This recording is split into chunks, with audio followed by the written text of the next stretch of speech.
Next आते हैं हमारे सिंपैथेटोलिटिक्स। ये वो ड्रग्स होती हैं जो इंटरफेयर करते हैं सिंपैथेटिक एक्टिविटी में at different level including centrally, ganglia, neuron and receptor. तो सबसे पहले हम बात करते हैं ड्रग एक्टिंग सेंट्रली। इसमें हमारा एक ड्रग है क्लोनिडीन। ये हमारे सेलेक्टिव अल्फा 2 एगोनिस्ट होती है। ये हमारे स्टिमुलेट कर देती है of alpha 2 autoreceptor in the central nervous system, decreases central sympathetic outflow, block कर देती है release of noradrenaline from the nerve terminals which will leads to fall in BP and bradycardia. इससे हमारा reduction हो जाता है heart rate, cardiac output और peripheral vascular resistance decrease हो जाएगा और हमारा इंक्रीज हो जाएगा रीनल ब्लड फ्लो। हम इसके एडवर्स इफेक्ट की बात करें तो इसमें हमें drowsiness, dryness of mouth, nose and eyes, parotid gland swelling, pain, fluid retention, constipation and importance देखने के लिए मिलेगा। हम इसके मैकेनिज्म ऑफ एक्शन की बात करें तो क्लोनिडिन हमारा स्टिमुलेट करती है अल्फा 2 रिसेप्टर को सेंट्रल नर्वस सिस्टम में और सिंपैथेटिक आउटफ्लो हमारे सेंट्रल नर्वस सिस्टम का डिक्रीज कर देगी, जिसकी वजह से हार्ट रेट रिड्यूस हो जाएगा, कार्डियक आउटपुट रिड्यूस हो जाएगा, बीपी रिड्यूस हो जाएगा और पेरिफेरल वस्कुलर रेजिस्टेंस भी रिड्यूस हो जाएगा। नेक्स्ट आता है हमारा एड्रीनर्जिक रिसेप्टर ब्लॉकर। इसमें हमारे अल्फा ब्लॉकर, बीटा ब्लॉकर और अल्फा एंड बीटा ब्लॉकर आते हैं। अल्फा ब्लॉकर में आएगा हमारा फिनॉक्सीबेंजामाइन और फेंटोलामाइन। ये हमारी यूज होती है फॉर द फियोक्रोमोसाइटोमा। फियोक्रोमोसाइटोमा क्या होता है, हमारा एक रेयर ट्यूमर होता है जो कि फॉर्म हो जाता है एड्रीनल ग्लैंड में, जिसकी वजह से हमारी बॉडी बहुत ज़्यादा प्रोड्यूस करती है adrenaline and nor adrenaline. Selective alpha 1 blockers होते हैं कुछ हमारे, जैसे कि प्राजोसिन, टेराजोसिन और डॉक्साजोसिन, जो कि ब्लॉक कर देते हैं अल्फा 1 रिसेप्टर को आर्टीरियोल्स और वेन्यूल्स में। पेरिफेरल वस्कुलर रेजिस्टेंस इसका डिक्रीज हो जाता है, जिसकी वजह से हमारा बीपी कम हो जाएगा। नेक्स्ट आते हैं हमारे बीटा ब्लॉकर। बीटा ब्लॉकर में एग्जाम्पल है हमारा एटिनोलॉल, मेटोप्रोलोल और एस्मोलॉल। ये हमारे बीटा ब्लॉकर्स जो होते हैं हमारे माइल्ड एंटी हाइपरटेंसिव्स होते हैं, जो कि हमारे ब्लॉक कर देते हैं कार्डियक बीटा 1 रिसेप्टर्स को, result in decrease myocardial contractility and cardiac output, जिसकी वजह से हमारा बीपी रिड्यूस हो जाएगा और हमारा कार्डियक आउटपुट भी फॉल हो जाएगा। नेक्स्ट हम बात करते हैं अल्फा एंड बीटा ब्लॉकर की। इसका एग्जांपल है हमारा लेबिटालॉल और कार्बिडिलॉल।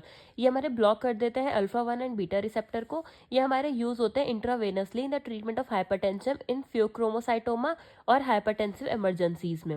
नेक्स्ट आता है हमारा कैल्शियम चैनल ब्लॉकर। इसके एग्जाम्पल है हमारे verapamil, diltiazem, nifedipine, felodipine, amlodipine और नाइट्राडिपिन एंड लेसिडिपिन। इसके यूजेस क्या होते हैं हमारे वेल टॉलरेटेड होते हैं और इफेक्टिव होते हैं।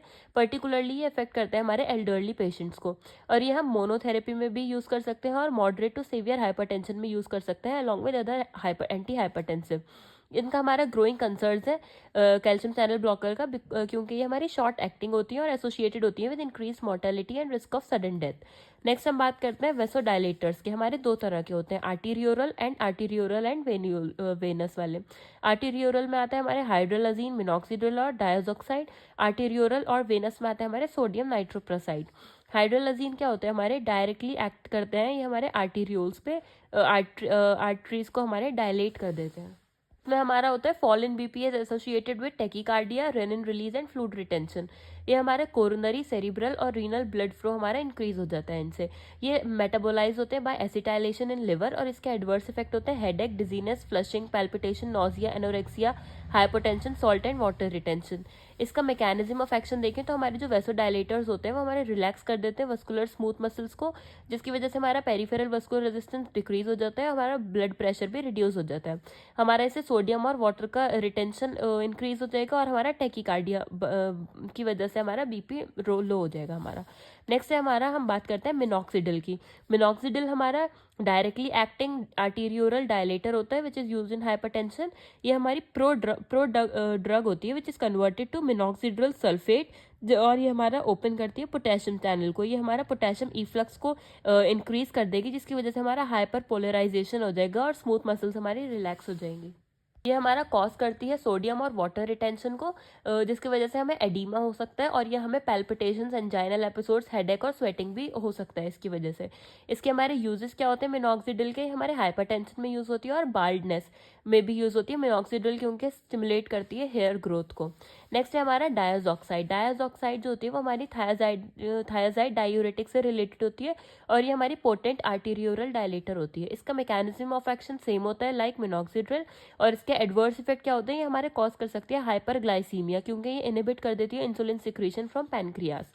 इसमें हमारा सॉल्ट और वाटर रिटेंशन होता है, पैल्पिटेशन होता है और मायोकार्डियल इस्चीमिया हो सकता है। नेक्स्ट हम बात करते हैं सोडियम नाइट्रोप्रोसाइड की। ये हमारी रैपिडली एक्टिंग वेसोडाइलेटर होती है और ये रिलैक्स कर देती है आर्टेरियोल्स को भी और वेन्यूल्स को भी। ये हमारे पेरिफेरल रेजिस्टेंस और कार्डियक आउटपुट को रिड्यूस कर देती है, जिसकी वजह से हमारा लो मायोकार्डियल ऑक्सीजन कंजप्शन होता है।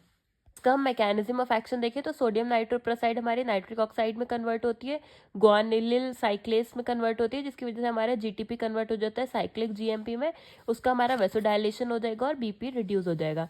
ये हमारे विद इन सेकेंड्स एक्ट करती है और इसके कुछ एडवर्स रिएक्शंस होते हैं, जैसे कि palpitation, sweating, weakness, nausea, vomiting and hypotension.